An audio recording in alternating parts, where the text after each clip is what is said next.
Ya, itu adalah satu persoalan lagi, iaitu saya seolah-olah. Assalamualaikum semua, bersama Datin Connie dijemput khas di sini. Welcome to Kokoci TV. Hari ini Datin Connie nak gosip-gosip sikit pasal Misbun Sidik bongkar selepas dibuang seperti sampah oleh BAM.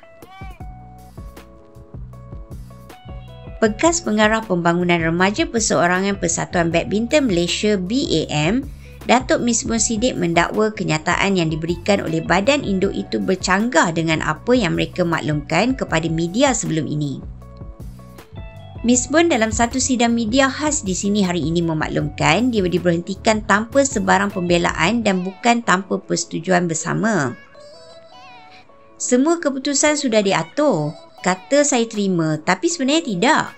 Padahal ia tidak diulas atau dibentang secara keseluruhan.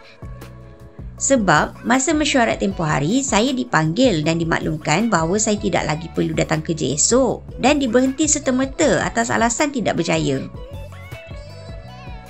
Rasa terkilan dan kecewa, sekarang tiada sebarang pembelaan yang saya boleh buat. Apa salahnya jika mereka bagi saya peluang teruskan hingga ke kejohanan dunia?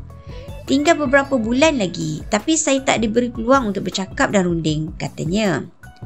Malah, tegas Misbun, beliau kini seperti dipersalahkan di atas semua kegagalan kejohanan badminton remaja Asia yang berlangsung di Yogyakarta, Indonesia, padahal beliau hanya bertanggungjawab terhadap pemain perseorangan. Kenapa pula saya menjadi sasaran di atas kegagalan keseluruhan pasukan, walhal saya hanya jaga single? Kenapa pula saya jadi sasaran? Bergu pun tak berjaya, katanya. Kalau mereka kata modul saya outdated, ketinggalan zaman, tapi saya dah buktikan saya lahirkan 3 pemain nombor 1 dunia, Datuk Lee Chong Wei, Roslyn Hashim dan Wong Chun Han. Saya guna modul yang sama, katanya.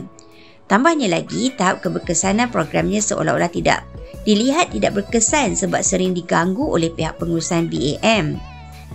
Terdahulu, BAM dalam satu sidang media memaklumkan bahawa Misbun 63 tahun mencapai persetujuan bersama BAM untuk menamatkan kontraknya yang sepatutnya berakhir pada Disember sebagai mengambil tanggungjawab kegagalan skuad badminton negara di kejohanan badminton remaja Asia yang berlangsung di Yogyakarta, Indonesia awal bulan ini. Skuad negara terkandas di peringkat suku akhir di saingan berpasukan campuran, sementara tiada satu wakil negara berjaya melayakkan diri ke peringkat separuh akhir secara individu. Ia adalah kegagalan kedua skuad remaja di bawah kendalian Misbun selepas prestasi kurang memberangsangkan ditampilkan ketika menyertai kejohanan badminton remaja dunia yang berlangsung di Santander, Spanyol tahun lalu.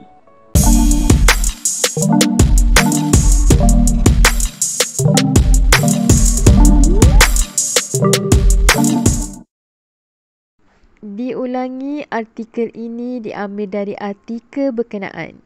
Sebagai penggemar media hiburan, harus berhati-hati dalam memilih sesuatu isu. Kami tidak bertanggungjawab kerana pihak kami tidak tahu kesahihan berita yang dikeluarkan.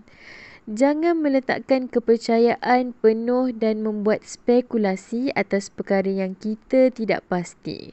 Menghayati hiburan boleh, jangan sampai kita melibatkan diri dengan fitnah dan buka aib mereka.